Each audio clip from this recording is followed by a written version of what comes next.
এখন আমি চট্টগ্রাম বোর্ড 2023 সালের প্রশ্ন নিয়ে আলোচনা করব। এখানে উদ্দীপকে হাইড্রোজেন পরমাণু চিত্র দেওয়া রয়েছে।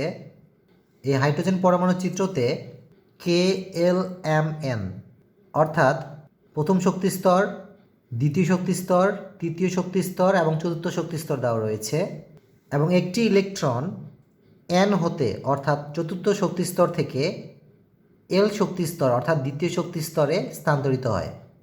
গণক প্রশ্নে দেওয়া আছে উদ্দীপকের বহিস্থ সেলে সর্বোচ্চ ইলেকট্রন ধারণ ক্ষমতা কোয়ান্টাম সংখ্যাসমূহের আলোকে নির্ণয় করো। এবং ঘনক প্রশ্নে দেওয়া আছে উদ্দীপকের ইলেকট্রন ধাপান্তরে সৃষ্ট বিকিরিত রশ্মির বর্ণ কীরূপ হবে তা গাণিতিকভাবে বিশ্লেষণ করো। এখন আমি গণক প্রশ্নের সমাধান করব।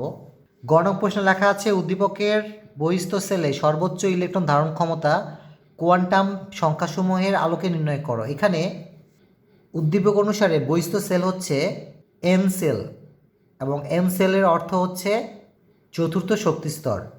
এখন আমরা কোয়ান্টাম সংখ্যাসমূহের মানের সাহায্যে চতুর্থ শক্তি স্তরের ইলেকট্রন ধারণ ক্ষমতা নির্ণয় করব।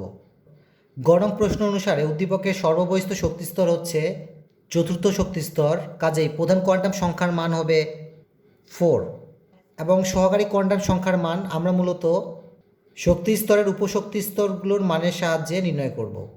চতুর্থ শক্তি স্তরে 4টি উপশক্তি স্তর রয়েছে, যথা এস, পি, ডি এবং এফ। এসের ক্ষেত্রে সহকারী কোয়ান্টাম সংখ্যার মান হচ্ছে 0, পির ক্ষেত্রে সহকারী কোয়ান্টাম সংখ্যার মান 1, ডির ক্ষেত্রে সহকারী কোয়ান্টাম সংখ্যার মান 2 এবং এফের ক্ষেত্রে সহকারী কোয়ান্টাম সংখ্যার মান 3।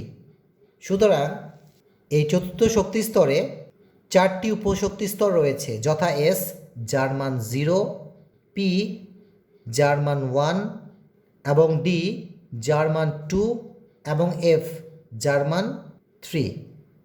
এবং চৌম্বকীয় কোয়ান্টাম সংখ্যা অর্থাৎ এম এর মান আমরা মূলত শক্তি স্তরের উপশক্তি স্তরগুলোর অরবিটালের মানের সাহায্যে নির্ণয় করব। যেহেতু এস উপশক্তি স্তরে একটি মাত্র অরবিটাল রয়েছে যার মান 0, কাজে এখানে আমরা 0 দিব এবং চতুর্থ শক্তি স্তরের পি উপস্তরে 3টি অরবিটাল রয়েছে যাদের মান -1, 0 এবং +1, কাজেই আমরা এখানে -1, 0 এবং +1 দিব। একইভাবে চতুর্থ শক্তি স্তরের ডি উপশক্তি স্তরে 5টি অরবিটাল রয়েছে যাদের মান -2, -1, 0, +1 এবং +2, কাজেই ডি উপশক্তি স্তরের চৌম্বকীয় কোয়ান্টাম সংখ্যার মান হবে -2, -1, 0, +1 এবং +2। একইভাবে চতুর্থ শক্তি স্তরের এফ উপশক্তি স্তরে 60টি অরবিটাল রয়েছে যাদের মান -3, -2, -1, 0, +1, +2 এবং +3। সুতরাং এফ উপশক্তি স্তরের চৌম্বকীয় কোয়ান্টাম সংখ্যার মান হবে -3, -2, -1, 0, +1, +2, +3। যেহেতু চতুর্থ শক্তি স্তরের এস উপশক্তি স্তরে 2টি ইলেকট্রন প্রবেশ করে, এই 2টি ইলেকট্রনের মধ্যে একটি হচ্ছে একমুখী এবং অপরটি হচ্ছে বিপরীতমুখী, কাজেই স্পিন কোয়ান্টাম সংখ্যার মান হবে একমুখীর জন্য +12 এবং বিপরীতমুখীর জন্য -12। একইভাবে চতুর্থ শক্তি স্তরের পি উপশক্তি স্তরে 6টি ইলেকট্রন প্রবেশ করে। প্রথমে একমুখী ইলেকট্রন প্রবেশ করবে, পরে বিপরীতমুখী ইলেকট্রন প্রবেশ করবে, অর্থাৎ এই 6টি ইলেকট্রনের মধ্যে 3টি একমুখী এবং 3টি বিপরীতমুখী। এই জন্য 3 × +12 হবে 3টি, -12 হবে 3টি। এবং চতুর্থ শক্তি স্তরের ডি উপশক্তি স্তরে মোট 10টি ইলেকট্রন প্রবেশ করে। প্রথমে একমুখী ইলেকট্রন প্রবেশ করবে, পরে বিপরীতমুখী ইলেকট্রন প্রবেশ করবে, অর্থাৎ এই 10টি ইলেকট্রনের মধ্যে 5টি হচ্ছে একমুখী এবং 5টি বিপরীতমুখী। একমুখীর জন্য +12, বিপরীতমুখীর জন্য -12। সুতরাং এখানে 5টি একমুখী হবে অর্থাৎ +12 হবে এবং 5টি বিপরীতমুখী হবে অর্থাৎ -12 হবে। এবং চতুর্থ শক্তি স্তরের এফ উপশক্তি স্তরে মোট 14টি ইলেকট্রন প্রবেশ করে।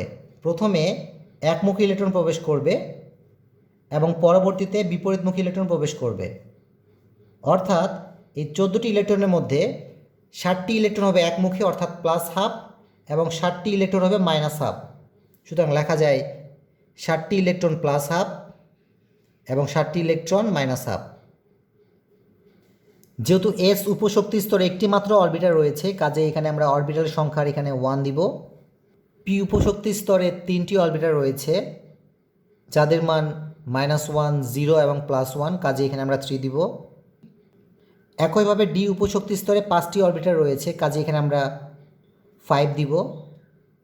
এবং এফ শক্তি স্তরে 7টি অরবিটাল রয়েছে, কাজে এখানে আমরা 7 দিব। অর্থাৎ চতুর্থ শক্তি স্তরে মোট 16টি অরবিটাল থাকে। যেহেতু প্রতিটি অরবিটালে সর্বোচ্চ 2টি ইলেকট্রন প্রবেশ করে, কাজে একটি অরবিটালে মোট ইলেকট্রন সংখ্যা হবে 2। একইভাবে 3টি অরবিটালে ইলেকট্রনের সংখ্যা হবে 6 এবং 5টি অরবিটালে ইলেকট্রনের সংখ্যা হবে 10 অর্থাৎ 10 এবং 60টি অরবিটালে ইলেকট্রনের সংখ্যা হবে 14 অর্থাৎ 14টি। সুতরাং চতুর্থ শক্তি স্তরে মোট ইলেকট্রনের সংখ্যা হবে 32 অর্থাৎ 32টি। অতএব উত্তর হিসেবে লেখা যায় বহিস্থ সেলে সর্বোচ্চ ইলেকট্রন ধারণ ক্ষমতা 32টি। এখন আমি ঘনক প্রশ্নের সমাধান করব। ঘনক প্রশ্নে লেখা আছে উদ্দীপকের ইলেকট্রন ধাপান্তরে সৃষ্ট বিকিরিত রশ্মির বর্ণ কীরূপ হবে তা গাণিতিকভাবে বিশ্লেষণ করো। ইলেকট্রন ধাপান্তরের ফলে সৃষ্ট বিকিরিত রশ্মির বর্ণ কীরূপ হবে তা মূলত ওই ইলেকট্রনটির ধাপান্তরের ফলে সৃষ্ট তরঙ্গদৈর্ঘ্যের মানের সাহায্যে নির্ণয় করা যায়। সুতরাং উদ্দীপকের ইলেকট্রনটির এন কক্ষপথ থেকে এল কক্ষপথ অর্থাৎ চতুর্থ কক্ষপথ থেকে দ্বিতীয় কক্ষপথে ধাপান্তরের ফলে সৃষ্ট তরঙ্গদৈর্ঘ্যের মান নির্ণয় করব। সুতরাং লেখা যায়, আমরা জানি 1/λ = RH এবং ব্র্যাকেটের ভিতর হবে 1/n lower square minus 1/n আপার স্কোয়ার। এখানে ল্যামডা হচ্ছে ধাপান্তরের ফলে সৃষ্ট তরঙ্গদৈর্ঘ্য, RH হচ্ছে রিডবার্গ ধ্রুবক, n লোয়ার হচ্ছে এই ধাপান্তরের ক্ষেত্রে নিম্ন শক্তি স্তর, n আপার হচ্ছে এই ধাপান্তরের ক্ষেত্রে উচ্চ শক্তি স্তর। এখানে রিডবার্গ ধ্রুবক অর্থাৎ RH এর ন্যানোমিটার ইনভার্স 1 মানটি ব্যবহার করব, যা 0.0109678 ন্যানোমিটার ইনভার্স 1। যেহেতু ইলেকট্রনটি চতুর্থ শক্তি স্তর থেকে দ্বিতীয় শক্তি স্তরে ধাপান্তরিত হচ্ছে, কাজেই নিম্ন শক্তি স্তর অর্থাৎ n লোয়ার = 2 এবং উচ্চ শক্তি স্তর অর্থাৎ n আপার = 4। যেহেতু আমরা বিকিরিত রশ্মির বর্ণ নির্ণয় করব যা তরঙ্গদৈর্ঘ্য থেকে নির্ণয় করা যায়, কাজেই তরঙ্গদৈর্ঘ্য অর্থাৎ ল্যামডা = আমাদের নির্ণয় করতে হবে। সুতরাং লেখা যায় 1/λ এখানে RH এর মান দিব 0.0109678, ব্র্যাকেটের ভিতর হবে 1/ এখানে n লোয়ার অর্থাৎ নিম্ন শক্তি স্তরের মান রয়েছে 2, কাজে 2 এর উপর স্কোয়ার হয়ে যাবে মাইনাস 1/n আপার অর্থাৎ উচ্চ শক্তি স্তর যার মান 4, কাজে 4 এর উপর স্কোয়ার হয়ে যাবে ব্র্যাকেট ক্লোজ, বা 1/λ = ডান পাশে অংশকে হিসাব করলে পাওয়া যায় 2.0565 10⁻³ 3। এখানে সমান চিহ্নের বাম পাশের অংশটি হচ্ছে ভগ্নাংশের অংশ, এই জন্য ডান পাশের অংশকে ভগ্নাংশে রূপান্তর করব। তাই 2.0565 10⁻³ এর নিচে 1 কল্পনা করব।